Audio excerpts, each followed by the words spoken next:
Assalamu alaikum wa rahmatullahi wa barakatuh. Welcome to Papa D's at the train in Fordsburg, Johannesburg, South Africa. Today I'm going to prepare another wonderful dish on this angeti here, which of course if you don't have one of these at home, you could obviously use your braai stand or similar. There are a lot of griddles available. What I'm doing is a Malai kebab, and Malai already tells you there's going to be cream in it. But the flavors of the other spices that go in actually make this quite a special dish. And I'm going to serve this with a puff paratha. So firstly, let me just introduce you to all the ingredients that we'll be using. I've got here some fresh yogurt, fresh cream, salt. We've got crushed green chili fresh. I've got some crushed pepper, coarse. I've also got the fine white pepper. And then of course cardamom. This is one of the key ingredients that makes this different, cardamom powder. I've got some butter which I'll use in the parathas, and then some chicken fillet. So firstly what I'm going to do is cube my chicken fillet. Now here I need the cubes to be reasonably thick so that they don't break off from my skewers, which I have over here. And then we can go ahead. Bismillah ar-Rahman ar-Rahim. I'm going to cut them in about, I'll cut the fillet across, and now I can get my even cubes out of here.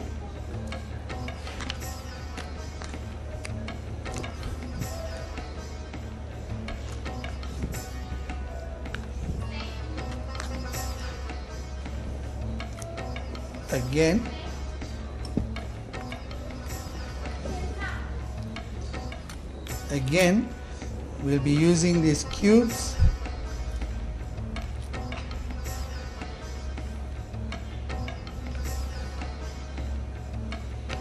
All right. The next thing I'm going to do is mix all my ingredients in a bowl. I'm taking my fresh yogurt first. Now the nice thing about the yogurt and the cream mixed is it's giving you a balance between the sweet and the sour. Some fresh cream in there. Whisk it up a bit. I don't want to over whisk it because it will make the mixture very thin.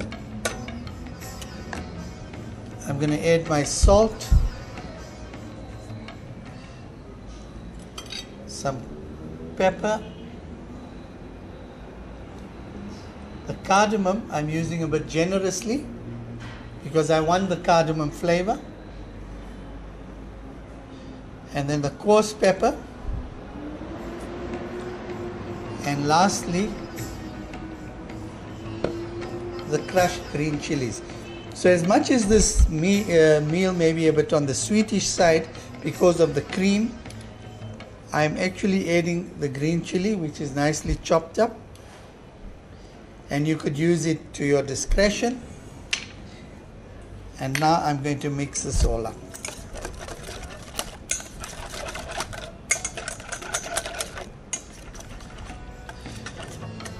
You'll notice it's a nice white mix. Taste of it. Need a little bit more salt. I can get the cardamom flavor. I need a little bit more pepper in there, a little bit more of the coarse pepper, and again I'm going to add more chilies as well because I want that little bit of a sting in it. Also, when it's cooking, you'll find those pieces of chilies actually on top of the meat, and that would actually have a very nice effect on the finished product. There we go. I think I'm quite happy with the mix now. Yes, that's good. I'm now going to put my chicken into here. My chicken is now ready. But before I put my chicken directly into this mix, I'm first going to put it into my flour. Now this is a very important step in the process, because if you put this just directly into your mix, the mix will not adhere to the chicken kebab. So I'm first putting my chicken cubes into the flour.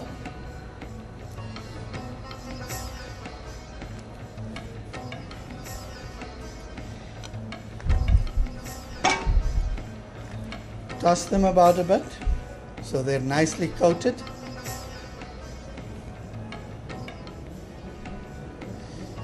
Fine. Chicken is now ready to go into the mix. So, I'm now going to drop them into the mixture.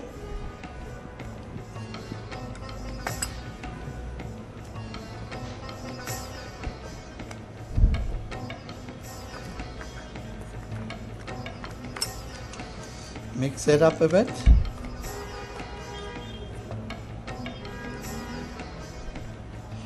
I'm ready now to skewer my chicken.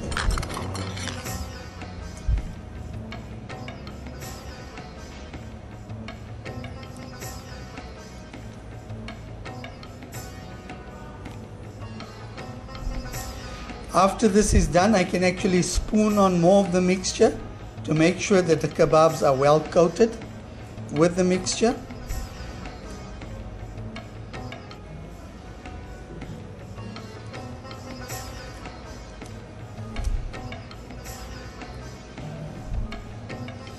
I'm leaving space between each piece so that it can cook evenly all round.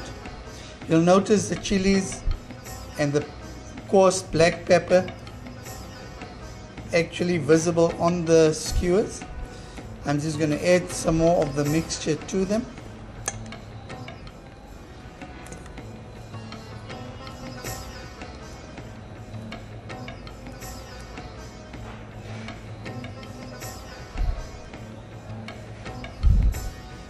I'm going to put that onto the fire.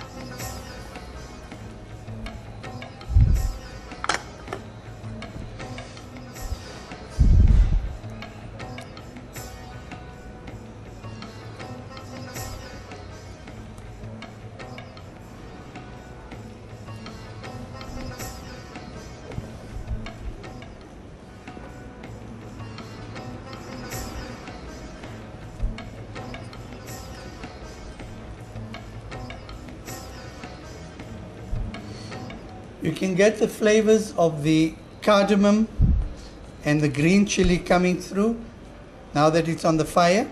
But another thing that you could do to enhance the flavor, you must remember, by using butter as a basting, it actually helps to caramelize the meat, because once the juices from the meat comes out and infuses with the butter, you'll find that it caramelizes quite nicely.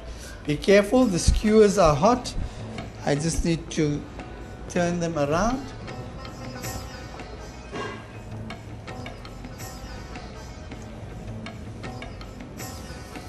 And that's my next kebab.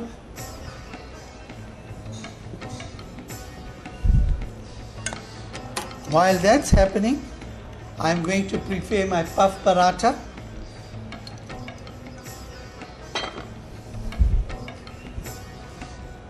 Get my fire going there.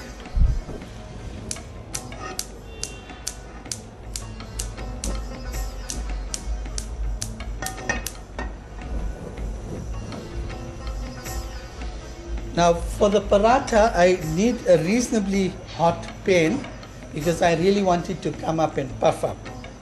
And another thing, as I mentioned to you, I'm going to add some butter onto the kebabs just now. The paratha I'm doing also with butter.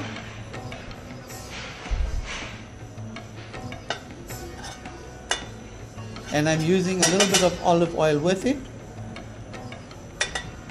So I'll get the taste of the butter, but at least the olive oil will keep it in balance so I don't have the butter burning up.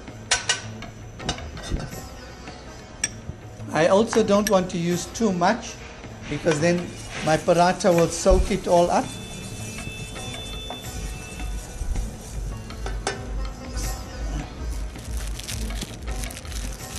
These parathas are available from our deli. It's always best to use them frozen. They come off quite easily when they're frozen. Mine have already thawed out a bit, but nevertheless I'm going to put them back into the pan and remove the second foam of the clear wrapping while it's in there. There we are. That seems to be going okay. And while that's happening, I'm just going to turn my kebabs over again. But before I do that, I just want to add some butter on the top to show you what will eventually happen to the kebabs when they're done. Can you notice all the coarseness from the chilies and the black coarse pepper? That's all visible on the top here as well. Now I'm going to turn them over.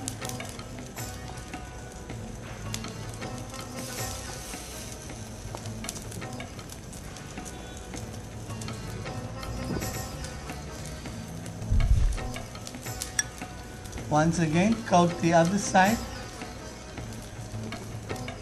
while it's still cooking.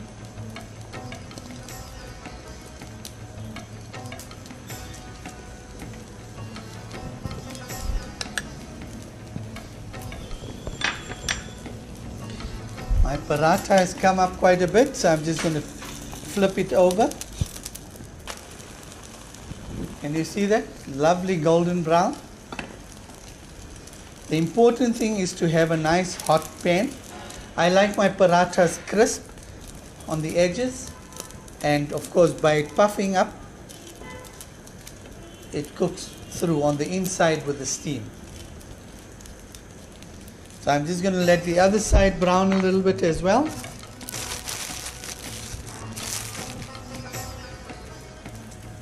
Give this a bit of a turn around.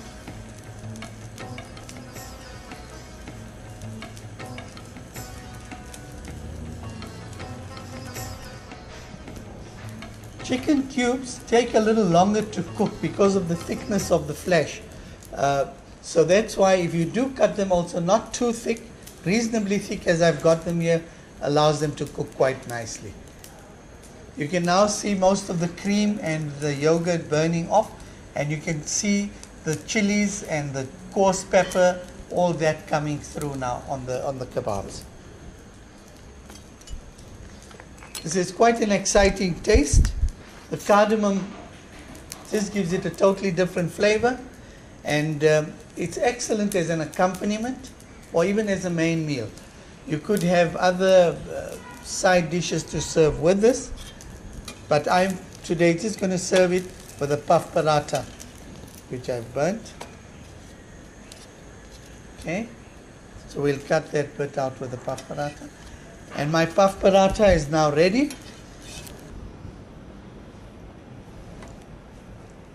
Till we get them to a nice, I need to get about that color, like a golden brown color on it. There's no rush, but now you can see it's actually sizzling with the butter. Can you get the nice sizzle there with the butter? I'm just going to add a little bit more butter here on the spots that we've missed, so that they can all cook through evenly.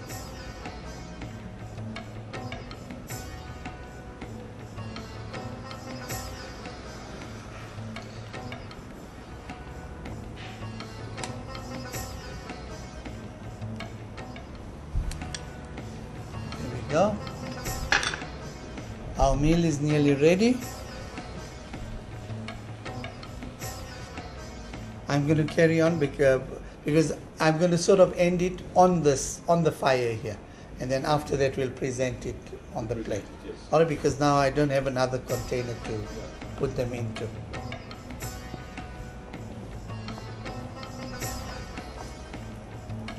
Can you see the sizzle on the meat where the butter has been?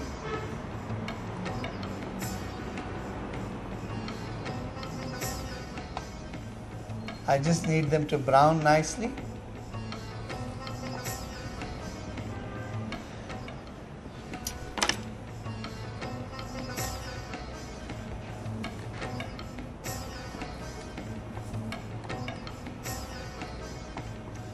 Now if you have one of these angetis, it's a handy little thing to have, and it actually comes with a little tray, which would be a serving tray. But of course you have to be careful if you have children in your company as well, that it can be a bit dangerous because this entire thing heats up.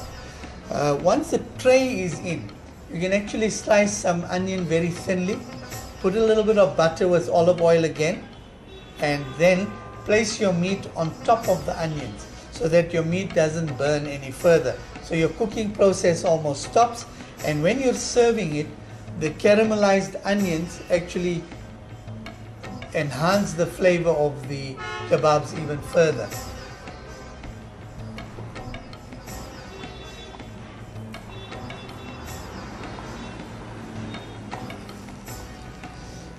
Just going to cook it a bit longer to get a little more golden brown, and then we'll cut the scene. All right.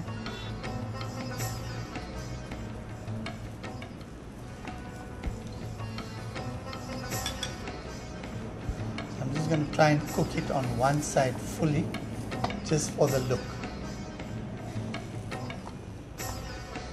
The nice thing about these kebabs and most other, you can use them if you want, even as an accompaniment to a main meal. We normally have dal and rice or curry khichdi, where we have an accompaniment with it. So I'm sure you've done the fish and you've done all the masala fish and all the other accompaniments. This might be a nice change. Either the Malai kebab, but also we'll be doing a boti kebab on one of the other programs, where we'll do it with the red masala. So it'll actually be more like a chicken tikka type of boti.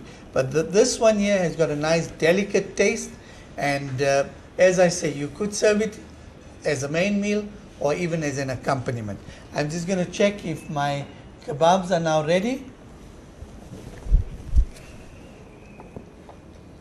There we are. I'm quite happy with that. A nice golden brown. You can see the sizzle of the butter on the kebabs. So here we are. These are our Malai kebabs, and I hope you enjoy this recipe. It's really something super, something different. Not too many restaurants serve it, so it would be a special treat for your guests, and I'm sure you'll enjoy it, and so will they. So until we meet again the next time, that'll be all from us today. Until we see you again, Assalamu alaikum wa rahmatullahi wa barakatuh.